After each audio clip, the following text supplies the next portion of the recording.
culpas removió. La sangre de Jesús,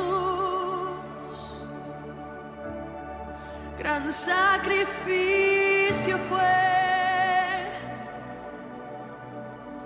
El Padre ofrendó y así nos revivió.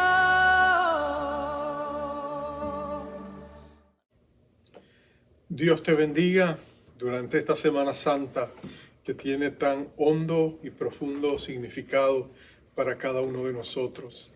Hemos estado predicando hasta ahora una serie sobre el cielo. Hoy estamos haciendo una pausa y estamos predicando el mensaje de lo que nosotros celebramos y conmemoramos y llamamos el Viernes Santo.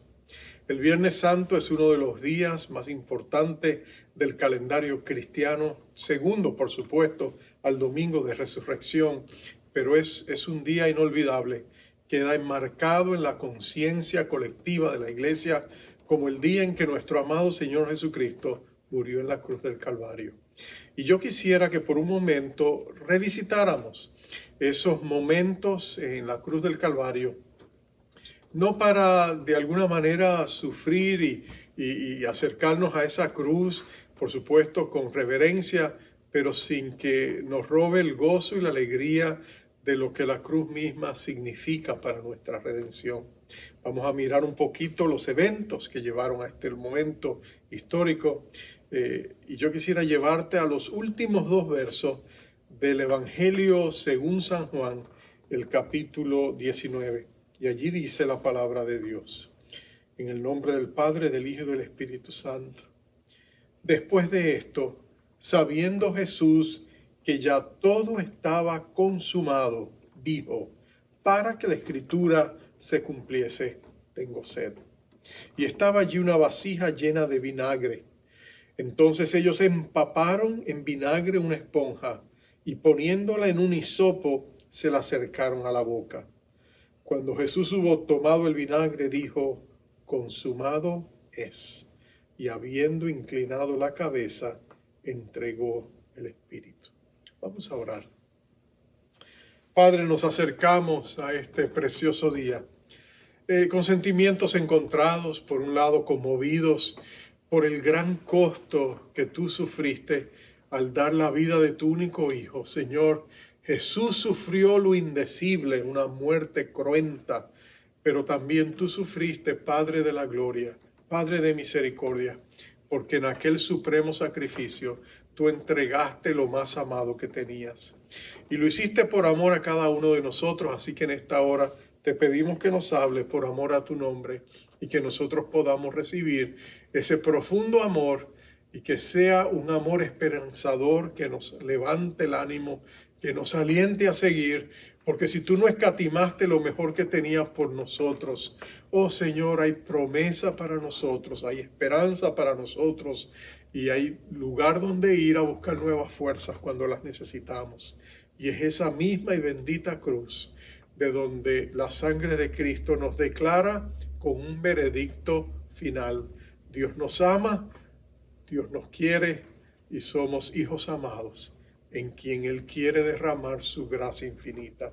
Así que ahora háblanos a través de tu poderosa palabra y levanta nuestro corazón a ti y revístenos de fortaleza, gloria y esplendor por el poder del nombre de nuestro amado Rey Jesús y la gracia infinita de tu Espíritu Santo operando en nosotros. A Él sea la gloria por los siglos de los siglos. Amén, amén y amén. Van Rembrandt, el famoso pintor holandés, en sus cuadros sobre la crucifixión, a veces tú distingues donde él juntaba la sombra y la luz de una manera espléndida y maravillosa. En uno de sus cuadros, el descenso de la cruz creo que fue, y también el cuadro de la crucifixión, cuando tú miras cuidadosamente, Tú vas a ver entre los presentes rostros irreconocibles, aunque por supuesto por su posición en relación a la cruz, distinguimos por ejemplo las 4 mujeres que estaban allá, María, la mamá de Jesús, y por supuesto su hermana Salomé, María, la mujer de Cleofas, y María Magdalena, y reconoces a Juan, el discípulo amado que estaba también allí, y la multitud, los líderes religiosos, pero en todos los rostros hay un rostro que los que fueron contemporáneos de Rembrandt reconocieron, y era el rostro del mismo Rembrandt. Cuando le preguntaron en una ocasión por qué tú te pintas, por qué quieres protagonizar tus propios cuadros, por qué te pintas allí, él dijo lo claro, él dijo la verdad que lo inspiraba a pintarlos. Él dijo, es porque yo también fui uno de aquellos que crucificaron a mi Señor. Esa nota real está ahí.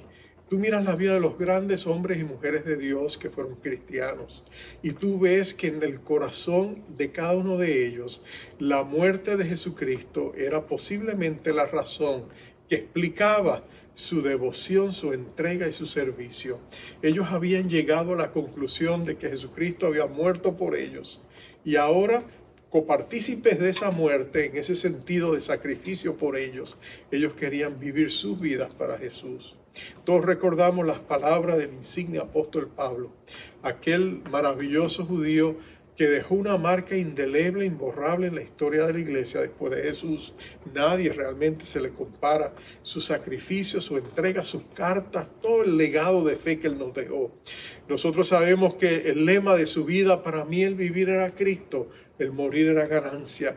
Pero si tú quieres entender el porqué de ese moto, de ese lema que él usaba en su vida, tú tienes que recordar las palabras que escribió en Gálatas 2:20. La razón es, y cito, el Hijo de Dios, el cual me amó y se entregó a sí mismo por mí. Esa es la esencia de la fe cristiana. Nosotros vivimos para Jesús porque Jesús murió por nosotros. Él se hizo pobre para enriquecernos. Él murió para darnos vida. Esa es la paradoja de la vida cristiana. Y para que tú y yo lo podamos entender, los teólogos a través de los siglos han reconocido de las Escrituras esa sana doctrina que nosotros conocemos como la muerte substitucionaria de Cristo por nosotros. Y lo que quiere decir básicamente es, la palabra sustitución denota que alguien tome el lugar de otro. Y lo que nos está diciendo es que Jesucristo murió por nosotros. Pero hemos llegado a un momento, a un punto culminante en la escena, y he leído esos versos a propósito, pero quisiera desarrollar un poquito la narrativa brevemente que nos lleva hasta este punto. Tú sabes que un día antes Jesús estaba con sus discípulos en el jardín de Getsemaní. El jardín de Getsemaní era un huerto, era un mini parque, si lo quisieras ver, que está junto en la falda del Monte de los Olivos. Es un lugar hermoso, hay olivares. De hecho, allí todavía se descubrió, los arqueólogos descubrieron una prensa de olivas, donde ellos allí tomaban las olivas y las aceitunas y las prensaban para sacar el aceite. Era un lugar muy frecuente porque era un lugar tranquilo, sosegado, donde la gente podía ir, y era uno de los lugares favoritos de Jesús. Y a esa hora tardía de aquella noche, saliendo del aposento alto, donde él había establecido la Santa Cena, el pacto de él con sus discípulos, él sale a ese jardín de Getsemaní, donde ora, llora y sangra, sabiendo lo que le esperaba. Pero más tarde, ahí es donde se produce el arresto. Judas, uno de sus 12, tú lo conoces, Judas Iscariote viene con una turba para traicionarle con un beso en su mejilla. Y allí Jesús es atado, es arrestado y es llevado en el proceso de juicio, enjuiciamiento. Será toda una noche larga, y lo interesante del caso es que a través de esa larga noche se van a violar los cánones de justicia, no solamente judíos sino hasta romanos, en un proceso ilegal por estas mismas violaciones que va a llevar a Jesucristo a una condena basada en el testimonio falso de testigos mentirosos. Pero allí está Jesús. Nota que lo primero, si juntamos los 4 evangelios y pudiéramos leer las narrativas que estos emiten, tú descubrirías que lo primero que hacen es que lo llevan a la casa de Anás. Anás era el suegro del sumo sacerdote llamado Caifás. Pero no te equivoques, Anás es el poder detrás del trono. De hecho, él es el que ha tenido con mano férrea el destino religioso de la nación. Es una persona que trabaja tras las tinieblas, pero es una persona poderosa, influyente, maquinadora, calculadora. 5 de sus hijos han sido sumos sacerdotes anteriormente, él mismo lo fue, y como el puesto ahora tiene que adquirirse con influencia de los romanos, hay que pagar, él se ha asegurado que toda su familia ha pasado por ese puesto, y el que lo ocupa ahora, Caifás, es su yerno. Así que él quiere ver de frente a Jesús, lo viene, lo recibe, lo investiga, lo confronta y luego se lo mandan al patio de la casa de Caifás, donde ahí se hará un juicio en violación de todas las regulaciones, un juicio que pasa de noche, lo cual era prohibido, un juicio donde se presentan falsos testigos, se presentan falsas acusaciones. Allí está Jesús, y cuando después de haberle abusado y haber llegado a estas conclusiones, entonces en la mañana siguiente es llevado y presentado ante Poncio Pilato, el procurador romano.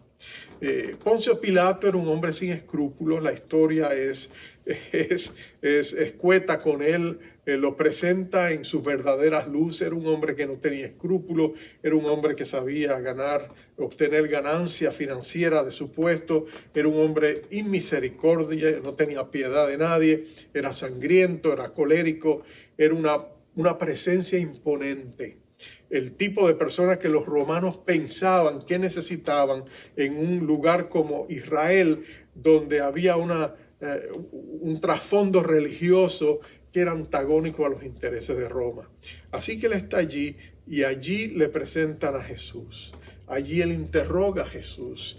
Allí él se da cuenta de que Jesús es inocente, que los cargos que vienen en su contra realmente son falsos, porque mira lo que hacen los judíos después que han presentado cargos contra Jesús basados supuestamente en la violación de las reglas judías. Saben que para presentarlo a Roma tienen que presentar cargos diferentes. Así que ellos no van a presentar a Jesús con cargos judíos que el procurador romano diría eso es irrelevante para nuestras leyes. Ellos tienen que trastocar las cosas y presentar a Jesús como un sedicioso, un insurreccionista, un terrorista, alguien que busca la demolición del imperio romano, y por eso los cargos tienen que cambiarse y tienen que presentarse. Pero Poncio Pilato es un hombre experimentado en todo este tipo de ardides. Él es muy astuto, él se da cuenta inmediatamente después de interrogar a Jesús que los cargos son falsos, no proceden, y en realidad lo que él debió haber hecho fue haberlo exonerado. Pero hay toda una intriga política, hay movimientos, piezas que se mueven en este gran tablero. Y por supuesto Poncio Pilato no le tiene miedo a nadie, bueno, a casi nadie. Él no le tiene miedo a Jesús, obviamente, no le tiene miedo a los líderes religiosos judíos. Lo que él sí le teme es a las multitudes, porque él teme una revuelta que vaya a poner en peligro su posición, porque Roma es implacable cuando no se logran sus objetivos. Así que Poncio Pilato, por supuesto, va a ser movido de su posición por la influencia y la manipulación de multitudes que van a venir y van a demandar que él haga lo que ellos quieren. Pero allí está Poncio Pilato, empieza este proceso punitivo de Jesús, y finalmente, cuando es movido por las multitudes enardecidas que empiezan a gritar a la cruz, crucifíquenle, él va a tener que acceder y ceder, aunque no lo hace de buen gusto. Finalmente es entregado, él se lava las manos en señal de que realmente no es su mejor deseo, pero igual lo hace. Y así que Jesús es entregado para que lo crucifiquen. Por supuesto, si tú estudias todos los castigos corporales que Jesús recibe, si tú has visto la película hecha por Mel Gibson sobre la pasión de Jesús, tú te darás cuenta de que el sufrimiento, el castigo es cruento, es cruel. Jesús es lastimado profunda y físicamente al punto de que cuando Él sale para llevar su cruz no la puede cargar. Jesús era un carpintero, un hombre fuerte, acostumbrado a mover árboles, a mover piezas pesadas. La tarea de carpintero era ruda en ese tiempo. No tenían las grandes sierras que tenemos hoy, no tenían los grandes recursos que nosotros tenemos. Era algo bastante rudo, ¿no es cierto? La profesión de él en ese sentido requería fuerza. Pero Jesús ha sido decimado físicamente después de todos sus castigos. Jesús va arrastrando su cruz por las calles de Jerusalén y finalmente cae y se colapsa y los soldados romanos que lo llevan hasta el lugar del Calvario, de la calavera, como se conoce. Ellos llaman a una persona que está viendo lo que está pasando. Es un hombre llamado Sirén, un africano que viene de Sirene, que está en el norte de África, y lo ponen a llevar la cruz de Jesús. Tú conoces la historia. Y así llegan hasta la cruz y allí lo levantan junto a dos ladrones. Y tú sabes que allí se reúne la escena. Están estas 4 mujeres que mencioné anteriormente. De María, la esposa de Cleofas, no sabemos nada. Realmente la historia ni el Evangelio menciona mucho de ella. Lo que sí sabemos, por supuesto, es de María, la madre de Jesús, que ve su pesadilla más cruenta hecha realidad. La profecía de Simeón cuando Jesús tenía 8 días y lo estaban presentando en el templo, que él le dijo a María, oh, en aquel día una espada atravesará tu corazón. Bueno, este es ese momento. Allí está también Salomé, su hermana, la madre de Juan y Santiago. Ellos eran primos de Jesús, como también lo fue Juan el Bautista. Y allí están ellas, y allí junto a ellas está María Magdalena, una mujer que había sido liberada de 7 demonios, que Jesucristo había mostrado gran ternura y misericordia. Todas están allá, está Juan, el discípulo amado, y allí en esa cruz Jesús está colgado. El Hijo glorioso del Padre está sufriendo, y está sufriendo por una sola razón. Está sufriendo por amor a ti, está sufriendo por amor a mí. Si Dios hubiese podido haber tenido otra manera de habernos redimido, Jesucristo no hubiera tenido que ir a la cruz. Pero este es el primer punto de mi mensaje. La única razón por la que Jesús está allí es porque Cristo está tomando tu lugar. Substitución. Jesús está allá porque un día el hombre tomó la decisión equivocada, el rumbo equivocado, rechazó a Dios y el castigo vino. El hombre cosechó lo que había sembrado. El pecado entró en el mundo en aquel glorioso jardín de Edén. Y desde entonces la humanidad había estado sufriendo las consecuencias de ese error. Pero Dios, porque nos amaba, quería rectificar, quería salvarnos, consciente de que nosotros no podíamos salvarnos a nosotros mismos. Porque la única manera en que nosotros podemos estar en la presencia de un Dios 3 veces santo es si nosotros somos santos también, si somos rectos delante de Él, si hay una piedad, una justicia en nosotros que es perfecta delante de sus ojos. El problema es que somos pecadores. Todos y cada uno de nosotros, dice la palabra de Dios, todos hemos pecado y estamos destituidos de la gloria de Dios. No hay justo ni uno solo. Como ovejas todos nos hemos descarriado, dice la palabra. Y Dios venía a buscarnos como ovejas perdidas. Algunos dicen, bueno, pero yo he sido buena persona. Tú y yo podemos haber sido admirables personas. Búscate al ser humano que ha vivido la vida más espléndida, justa y recta. Todavía es imperfecto, todavía es un pecador, todavía no puede entrar al cielo, porque al cielo solo puede entrar aquellos que llevan una vida perfecta y nosotros no la tenemos. La razón es porque Jesús está a punto en aquella cruz de comprar nuestra redención. Él va a presentar sus credenciales, su vida recta, su vida pura, su vida santa. Y esa vida va a ser luego imputada a nosotros cuando ponemos nuestra fe en Él como Salvador. Cuando tú crees en el Señor Jesucristo y lo recibes como tu Salvador, entonces la justicia de Jesús, la rectitud de Jesús, la santidad de Jesús te es transferida a ti y entonces tú y yo podemos entrar al cielo. Es la única manera en que tú y yo podemos entrar al cielo, con una santidad perfecta, ajena, pero recibida por la gracia inmerecida de un Dios que nos amó de tal manera que dio la vida de su único Hijo para que tú y yo no nos perdiéramos si no tuviéramos a Jesús. Jesús tomó nuestro lugar. La palabra redención viene del lenguaje del mercado.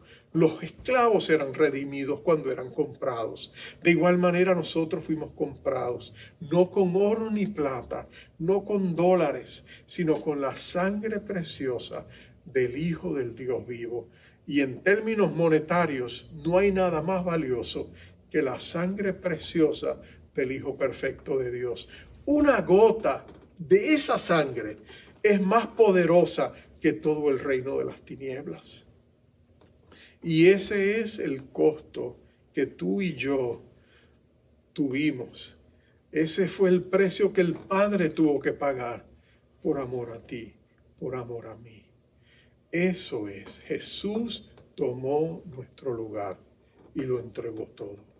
La muerte de Jesucristo en la cruz te anuncia a ti, anuncia a mí que Dios nos ama.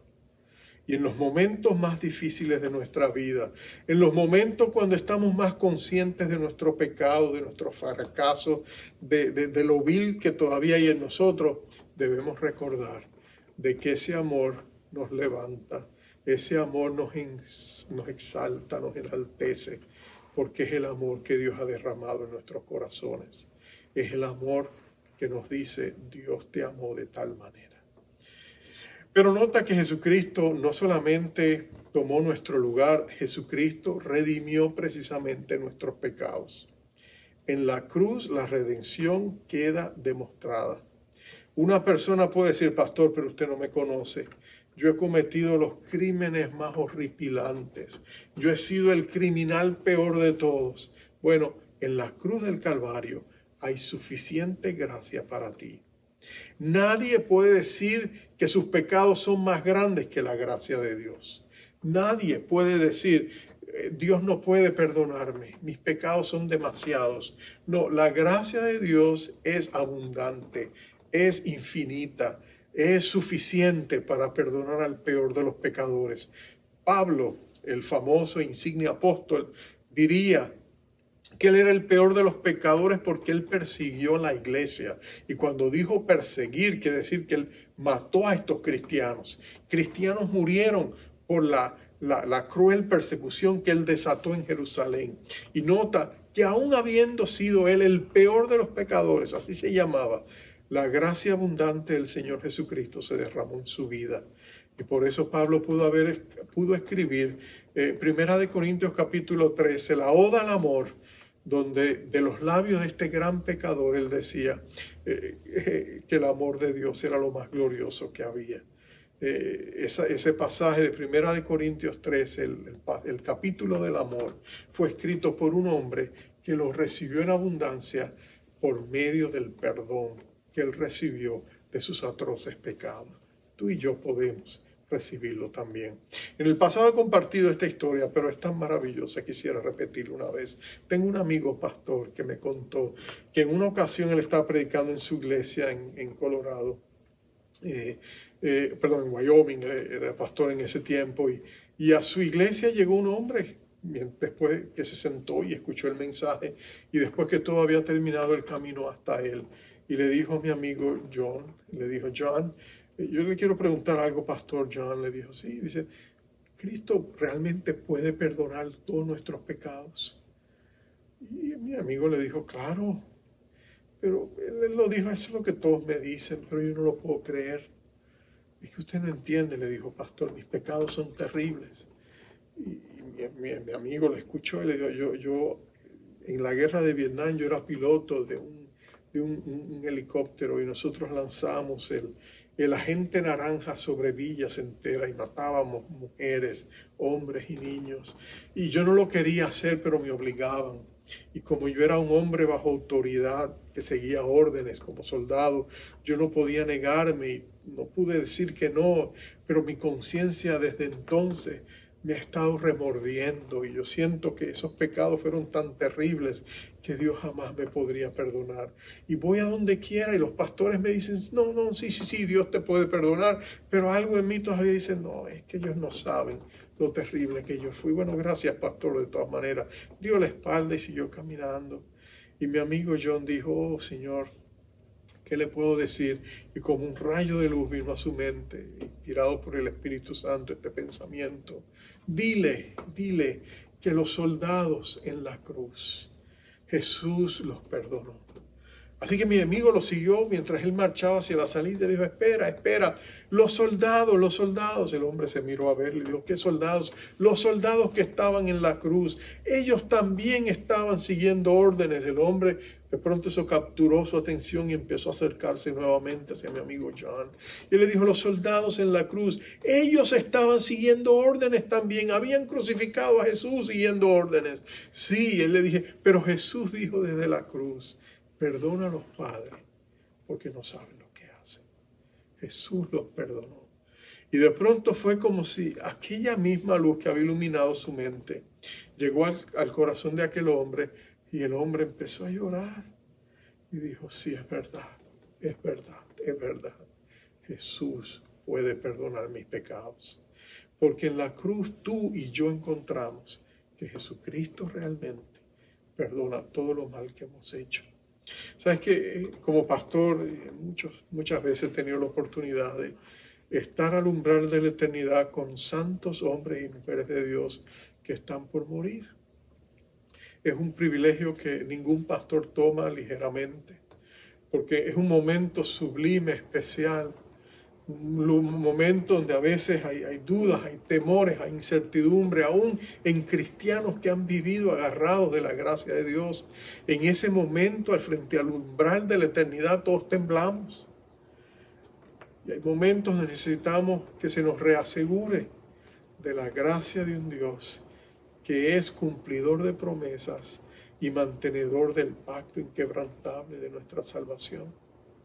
Y en esos momentos, cuando tú puedes ministrar a esas personas y tomarles de la mano y decirles, acuérdate, no es por tus obras, sino por la sangre preciosa de Jesús, que Él murió por ti, el Salvador a quien tú recibiste, el Salvador que te ha prometido esta vida eterna. Y ahí la paz del Espíritu Santo inunda sus corazones y les reasegura que Dios es bueno, que Dios es fiel. Porque el pago que Él hizo en la cruz del Calvario por nuestros pecados, cuando el Padre aceptó la sangre de su Hijo, el trono de justicia de Dios tomó la decisión irrevocable de que la sangre del Hijo perfecto de Dios era suficiente para remitir todos nuestros pecados, no importa cuáles fueran. Y el Tribunal Supremo, la Corte Suprema del Cielo, dijo, la sangre de mi Hijo es suficiente, dijo Dios. Bueno, cuando tú y yo confesamos nuestros pecados, la Escritura dice que Dios es fiel a ese veredicto y que Dios es justo, porque la justicia divina fue satisfecha con la sangre preciosa del Hijo de Dios, presentada ante ese altar. Por lo tanto, es bueno, Dios es fiel y Dios es justo, cuando mirando su sangre perdona tus pecados y los míos. De hecho, sería una injusticia no hacerlo. Y el juez de toda la tierra dijo a Abraham, siempre hará lo correcto y lo justo. Nunca él hará nada injusticia. Por eso tú y yo podemos venir a Jesús, no por nuestros méritos, sino por la sangre preciosa de Jesús, sabiendo que las puertas se abrirán a la gloria celestial, porque Dios es bueno, porque Dios es justo y porque Dios es fiel. Y la sangre de Cristo realmente nos limpia de todo pecado. Pero finalmente, aquella cruz donde está Jesús diciendo, consumado es. La palabra que se traduce del griego, que se traduce consumado, es tetelestai, y esa palabra significa literalmente, los banqueros del tiempo de Jesús la usaban en sus transacciones comerciales cuando una cuenta estaba salda. Tetelestai, está saldo. Jesús está diciendo allá, consumado es, cumplido es, realizado es, está saldo. Nuestra salvación se ha logrado. Eso es lo que Jesús estaba diciendo. Entonces, nosotros nos acercamos a ese trono de gracia seguros de la misericordia de Dios. Pero hay algo más que tú y yo descubrimos en esa cruz, y con esto cierro, en este día que celebramos y conmemoramos el Viernes Santo. Desde aquella cruz, Cristo sufrió por nosotros. El tema del sufrimiento es uno de los temas que más conmueve el corazón humano. Hay personas que no creen en Dios porque dicen, no, ¿cómo es posible que Dios permita el sufrimiento? Pero cuando tú entiendes que hay sufrimientos con propósitos, muchas veces en la vida nosotros aceptamos el sufrimiento como parte del costo de recibir algo mucho mejor. Un padre que ama a su hijo o a un ser amado entiende que él necesita una operación y por supuesto el niño, si es niño, le puede decir, yo no quiero sufrir, no quiero que me hagan eso, no quiero que me corten, pero los padres entienden y dicen, no, pero es que es necesario. Si no se hace esa operación, tú puedes morir. Entendemos que hay propósito en nuestro sufrimiento. Hubo propósito cuando Cristo sufrió. Y hay propósito muchas veces cuando nosotros enfrentamos el sufrimiento en nuestras vidas. Pero el sufrimiento nuestro es dignificado y es redimido por el sufrimiento de Jesús. Cuando tú y yo sufrimos, Cristo todavía sufre con nosotros, así como sufrió por nosotros. Recuerdo la historia conmovedora de una mujer que ha tenido un impacto increíble en la iglesia del Señor en el siglo XX, ahora estamos en el XXI. Su nombre es Joni Eareckson Tada. Joni Eareckson era una joven adolescente de unos 16 años. Cuando había ido a nadar con unos amigos, hizo un salto vertical y no supo que el fondo del lugar donde estaba nadando era muy bajito y ella se lesionó severamente la espalda. De hecho, ella no volvería a caminar. Desde ese momento ella quedaría en una silla de ruedas. Y Joni Eareckson dice que en ese momento ella estaba devastada con la noticia de que no volvería a caminar. Oraron por sanidad, pero ella siguió igual. Llegó un momento tan desesperada ella que le dijo a su mejor amiga, que se llama Cindy, Cindy, yo no puedo vivir sentada en una silla de ruedas, hazme un favor, dame las pastillas, pásame un paquete de pastillas, yo quiero tomármelas, yo quiero terminar con todo. Y Cindy, que era cristiana como ella, se acercó y le dijo, no, tú tienes que entender de que si Dios ha permitido esto, habrá un propósito. Y le dijo, mira, acuérdate que Jesús entiende lo que tú estás pasando. Y ella le dijo, pero ¿cómo puede Jesús entenderme a mí? Si Jesús nunca estaba en una silla de ruedas. Y ahí fue donde el Espíritu de Dios usó a Cindy. Cindy le dijo, te equivocas. Oh, Jesús estuvo clavado en una cruz. Jesús no se podía mover. Jesús no se podía bajar de allí. Hubo momentos donde Jesús hubiera querido cambiar de posición para aliviar el dolor que sentía, la incomodidad que sentía. Tú sabes que en la cruz la gente moría asfixiada, porque es que estando en ese lugar ellos tenían que levantarse para buscar aire, pero estaban descansando en sus pies clavados. Llegaba un momento donde ya les faltaban las fuerzas, a medida perdían sangre, a medida seguían sufriendo. Acuérdate que Jesucristo había tenido más sufrimiento que los demás. Sus espaldas estaban destrozadas. Jesús estaba sufriendo, tenía una corona de espinas. Jesús estaba sufriendo los golpes que le habían dado. Jesús estaba dolorido y allí Jesús estaba inmóvil. Y eso le dijo Cindy a Joni. Le dijo, mira, Jesús no se podía mover. Jesús está paralizado. Él entiende lo que tú estás sufriendo. Y Joni le diría que esas palabras cambiaron la perspectiva total de lo que pasaría. Ella entendió de ahí en adelante que Jesús estaría con ella, que Jesús entendería su situación y que ella todavía podría ser útil al Señor a pesar de, y así fue. Joni Eareckson tuvo un ministerio precioso. Ella predicó y enseñó a lo largo y ancho del mundo, todavía lo hace.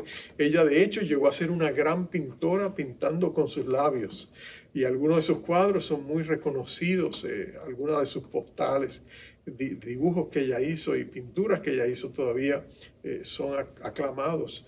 Dios mostró y derramó su infinita gracia a pesar del sufrimiento, porque nuestro sufrimiento queda redimido cuando nosotros nos acercamos a esa cruz y sabemos que el Cristo que sufrió con nosotros es un Cristo que también nos ama. Un Cristo que sabe, un Cristo que ha estado con nosotros en esta pandemia, que ha estado con nosotros cuando hemos perdido seres amados.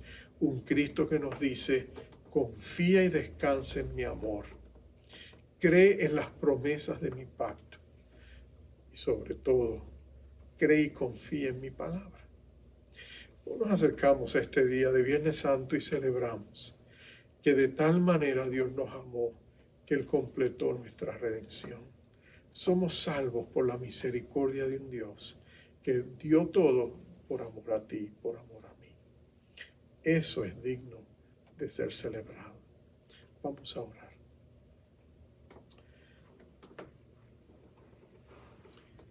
Padre, gracias por la cruz.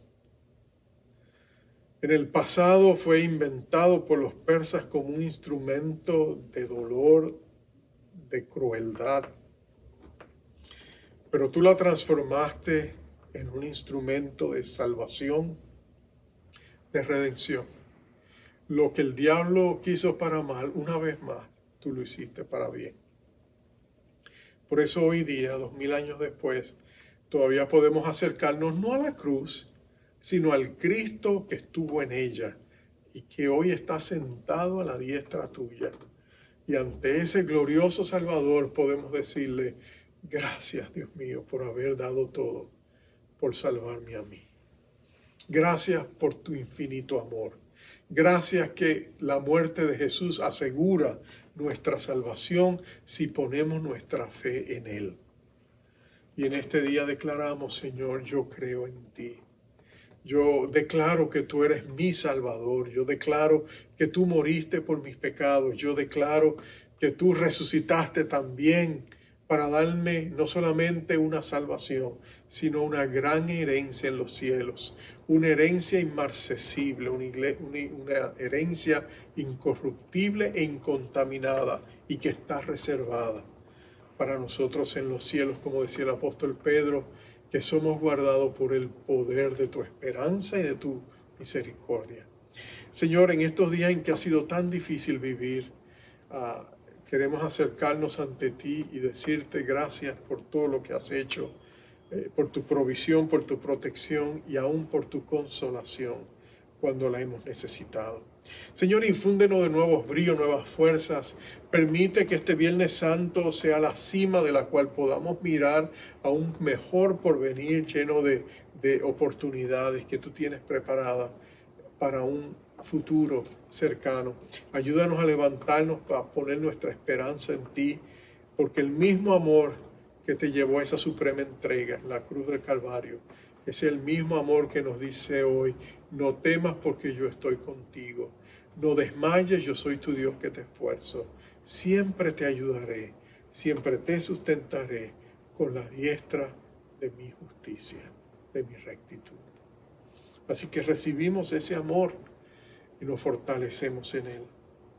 Y Señor, si hubiese escuchando en este momento alguien que no te ha conocido, que todavía no ha hecho esa decisión de decirte a ti, Señor Jesucristo, te entrego mi vida, te pido que lo haga ahora mismo, que venga a ti tal y como es y que pueda decirte, Jesucristo, te necesito, perdona mis pecados, dame tu vida eterna, creo que tú moriste y resucitaste por mí.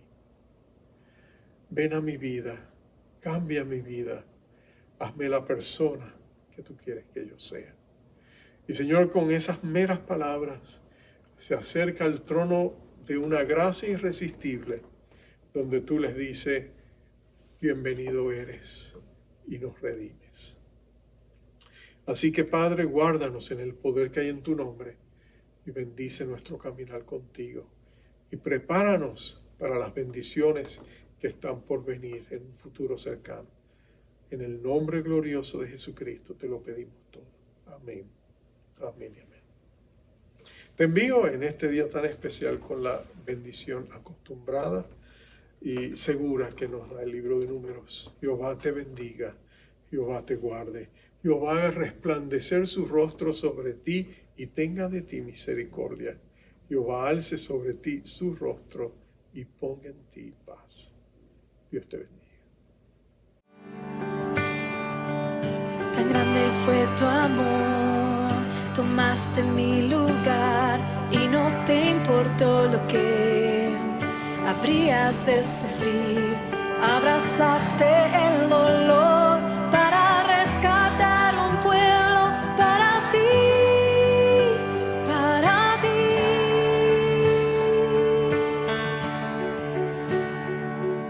Tan grande fue tu amor, mirando mi maldad, soportaste tú mi cruz y mi humillación.